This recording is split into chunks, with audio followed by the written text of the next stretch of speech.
হরে কৃষ্ণ। আজ 20 মার্চ 2024 ও 6ই চৈত্র 1430 বুধবার আমলকি একাদশী। এই আমলকি একাদশীর দিন আমি শ্রীমদ্ ভাগবতম পাঠ করছি।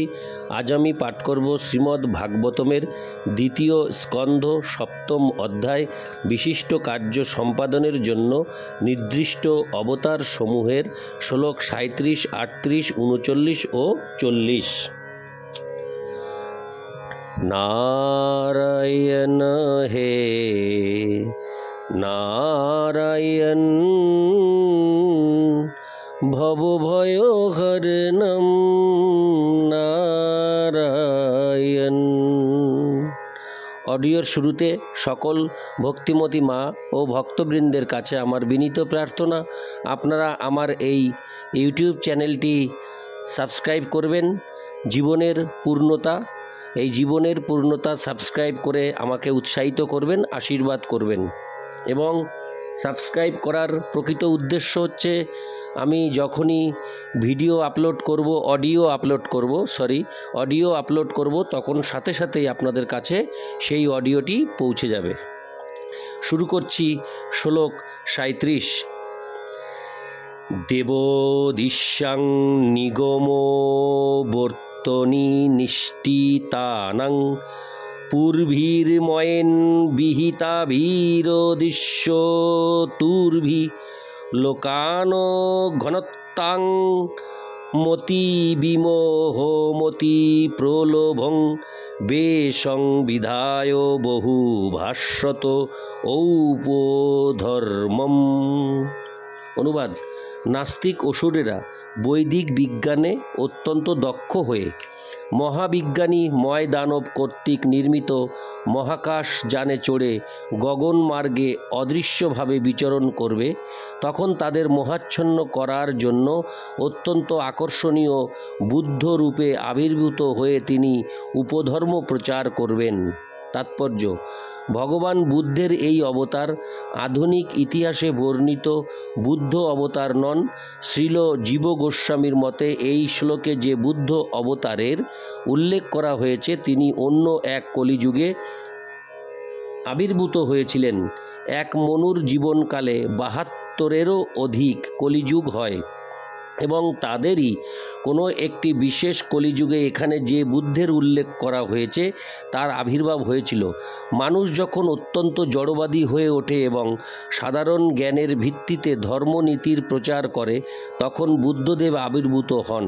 বুদ্ধদেব যে অহিংসার বাণী প্রচার করেছেন তা ধর্ম নয়, তা হচ্ছে ধার্মিক মানুষদের একটি গুরুত্বপূর্ণ গুণ। এটি সাধারণ জ্ঞান ভিত্তিক ধর্ম, কেননা তার দ্বারা মানুষকে উপদেশ দেওয়া হয় অন্য কোনো পশু অথবা জীবের অনিষ্ট সাধন না করতে, কেননা যে অন্যের ক্ষতি সাধন করে তারও ব্যক্তিগতভাবে ক্ষতি হয়। তবে এই অহিংসার নীতি শিক্ষালাভের পূর্বে আরও 2টি নীতি সম্বন্ধে শিক্ষালাভ করতে হয় এবং সেগুলি হচ্ছে বিনম্র ও নিরভিমানী হওয়া। বিনম্র এবং নিরভিমানী না হলে হিতাকাঙ্ক্ষী এবং অহিংস হওয়া যায় না। অহিংস হওয়ার পর সহিষ্ণুতা এবং সরলতা শিক্ষালাভ করতে হয়। মহান ধর্মোপদেশক পারমার্থিক নেতাদের শ্রদ্ধা নিবেদন করা মানুষদের অবশ্য কর্তব্য। সেই সঙ্গে ইন্দ্রিয় সংযম, পরিবার এবং গৃহের প্রতি অনাসক্তি, ভগবানের প্রতি ভক্তিপূর্ণ সেবা ইত্যাদি অনুষ্ঠানের শিক্ষা লাভ করা মানুষের পক্ষে অবশ্য কর্তব্য। চরমে ভগবানকে স্বীকার করা এবং তার ভক্ত হওয়া অবশ্য কর্তব্য। তা না হলে তা ধর্ম নয়, ভগবানকে কেন্দ্র করেই ধর্ম। অন্যথায় সাধারণ নৈতিক উপদেশ উপধর্ম মাত্র, তা প্রকৃতপক্ষে ধর্ম নয়, ধর্মের আভাস মাত্র। ইতি শ্লোক 37। শ্লোক 38।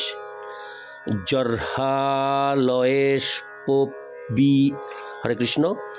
জর্হালয়েষ্পপি শতাং ন হরে কথাসু পাষণ্ডিন দ্বিজোজনা বৃষলা নৃদেবা সাহা সদা বসরিতি স্ম গিরো ন যত্র শাস্তা ভবিষ্যতি কলের ভগবান যুগ কলিযুগান্তে।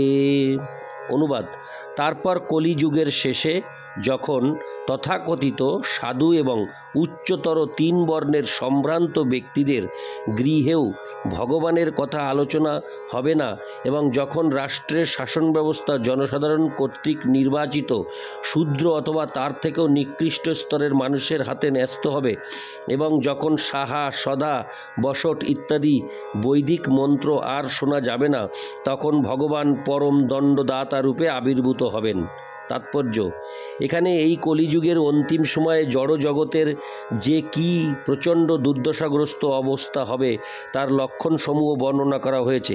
এই অবস্থার মূল কারণ হচ্ছে মানুষের ভগবদ্বৈমুখ্য।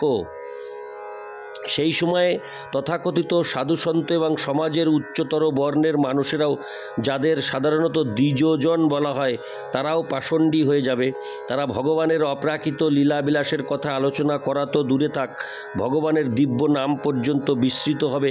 সমাজের উচ্চ বর্ণের বুদ্ধিমান শ্রেণীর মানুষেরা, সমাজের ভাগ্য বিধায়ক প্রশাসক বর্গ অর্থাৎ ক্ষত্রিয়রা, আর বুদ্ধিমান শ্রেণীর মানুষেরা অর্থাৎ ব্রাহ্মণেরা সমাজের আইন ও শৃঙ্খলার, হরে কৃষ্ণ, আমি লাইনটি আরেকবার সুন্দর করে উল্লেখ করছি। সমাজের উচ্চ বর্ণের বুদ্ধিমান শ্রেণীর মানুষেরা অর্থাৎ ব্রাহ্মণেরা, সমাজের ভাগ্য বিধায়ক প্রশাসক বর্গ ক্ষত্রিয়রা, সমাজের আইন ও শৃঙ্খলার পরিচালক আর উৎপাদনকারীগণ বৈশ্যেরা, সমাজের অর্থনৈতিক উন্নতির সাধক, এই 3টি উচ্চ বর্ণের মানুষদের যথাযথভাবে পরমেশ্বর ভগবানের নাম, গুণ, লীলা, পরিকর, বৈশিষ্ট্য এবং ব্যক্তিত্ব সম্বন্ধে জ্ঞান লাভ করা উচিত। সাধুসন্ত এবং সমাজের উচ্চতর বর্ণের মানুষদের মাহাত্ম্যের পরিচয় হচ্ছে তাদের ভগবত তত্ত্ব জ্ঞান, তাদের জন্ম বা উপাধি নয়। ভগবত তত্ত্ব জ্ঞান এবং ভগবত ভক্তির ব্যবহারিক জ্ঞান ব্যতীত এই সমস্ত উপাধি কেবল মৃত শরীরের অলঙ্কারের মতো। যখন সমাজে এই প্রকার অলঙ্করণই প্রাধান্য লাভ করে, তখন মানুষের জীবনে নানা প্রকার বিড়ম্বনার সৃষ্টি হয়ে মানব সমাজের শান্তি ব্যাহত করে। সমাজের উচ্চ বর্ণে যখন শিক্ষা এবং সংস্কৃতির অভাব হয়, তখন মানুষ নিজেকে দ্বিজজন বলে পরিচয় দিতে পারে না।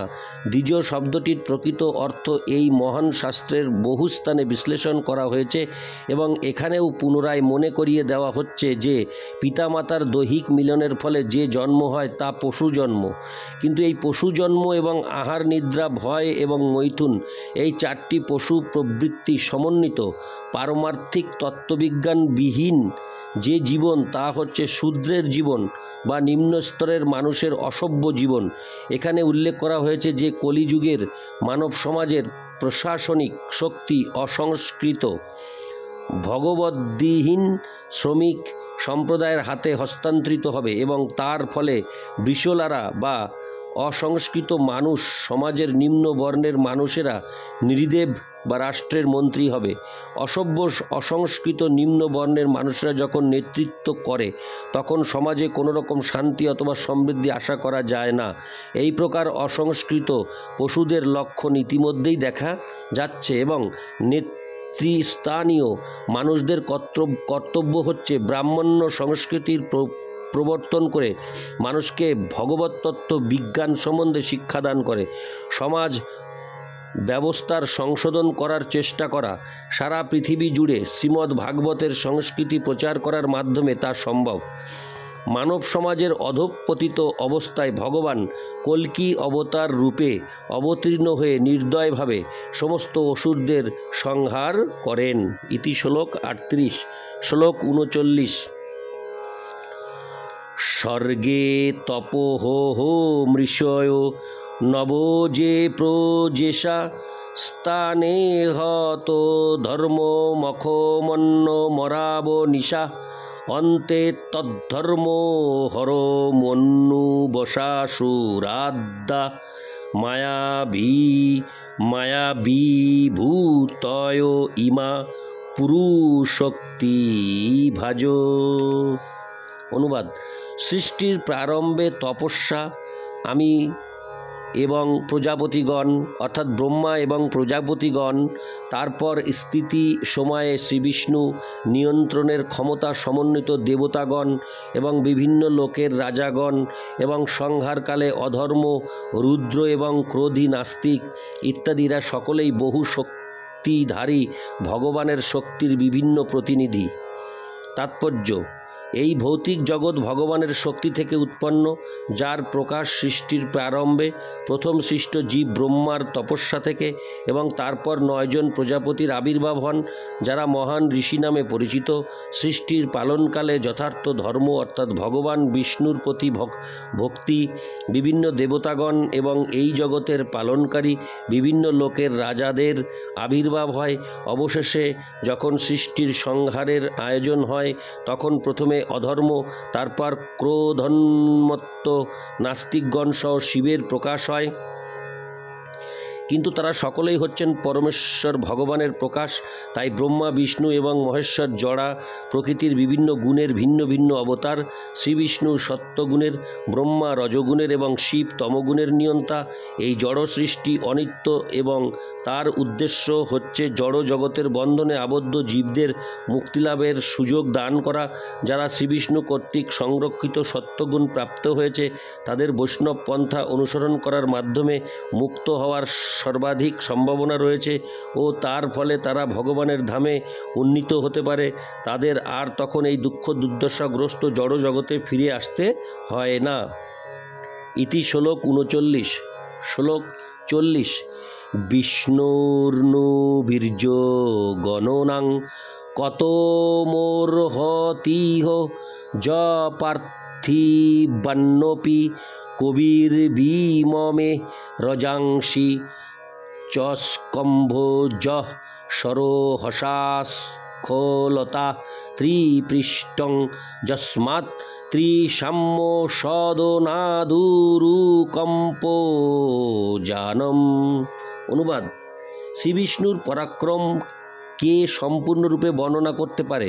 কোনো বৈজ্ঞানিক ব্রহ্মাণ্ডের সমস্ত পরমাণু গণনা করে থাকতে পারে, কিন্তু তার পক্ষেও বিষ্ণুর বীর্য গণনা করা সম্ভব নয়, কেননা তিনি তার ত্রিবিক্রম অবতারে এই ব্রহ্মাণ্ডের সর্বোচ্চ লোক, সত্য লোকেরও ঊর্ধ্বে প্রকৃতির 3 গুণের সাম্য অবস্থা পর্যন্ত তার পদ বিক্ষেপ করেছিলেন এবং তার ফলে সমস্ত ব্রহ্মাণ্ড কম্পমান হয়েছিল। তাৎপর্য: জড়বিজ্ঞানীদের সর্বোচ্চ বৈজ্ঞানিক প্রগতি হচ্ছে পরমাণু শক্তি, কিন্তু কোনো বৈজ্ঞানিকের পক্ষেই ব্রহ্মাণ্ডের সমস্ত পরমাণু গণনা করা সম্ভব নয়। কিন্তু কেউ যদি তা করতে সক্ষম হন অথবা আকাশকে বিছানার মতো গুটিয়েও ফেলতে পারেন, তথাপি পরমেশ্বর ভগবানের পরাক্রম এবং শক্তি তিনি গণনা করতে পারবেন না। তিনি ত্রিবিক্রম নামে পরিচিত, কেননা একসময় তার বামন অবতারে তিনি সত্য লোকেরও ঊর্ধ্বে জড় জগতের আবরণ নামক প্রকৃতির 3 গুণের সাম্য অবস্থা পর্যন্ত তার পদ বিক্ষেপ করেছিলেন। জড় আকাশের ঊর্ধ্বে 7টি জড় আবরণ রয়েছে এবং ভগবান সেই আবরণগুলি পর্যন্ত ভেদ করতে পারেন। তিনি তার পায়ের আঙুল দিয়ে প্রকৃতির সেই আবরণে একটি ছিদ্র করেন, যার মধ্য দিয়ে কারণ সমুদ্রের জল জড়জগতে প্রবাহিত হচ্ছে এবং সেটি ত্রিভুবন পাবনী পবিত্র গঙ্গা নদী। তিনি তার পায়ের আঙুল দিয়ে প্রকৃতির সেই আবরণে একটি ছিদ্র করেন, যার মধ্য দিয়ে কারণ সমুদ্রের জল জড়জগতে প্রবাহিত হচ্ছে এবং সেটি ত্রিভুবন পাবনী পবিত্র গঙ্গা নদী। কেউই অপ্রাকৃত শক্তি সম্পন্ন বিষ্ণুর সমান নয়। তিনি সর্বশক্তিমান এবং কেউই তার থেকে শ্রেষ্ঠ নয়। ইতি শ্লোক 40। নারায়ণ হে নারায়ণ ভবভয়হরণম নারায়ণ।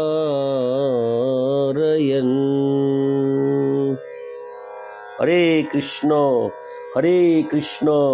কৃষ্ণ কৃষ্ণ হরে হরে, হরে রাম রাম রাম হরে হরে। জয় রাধে।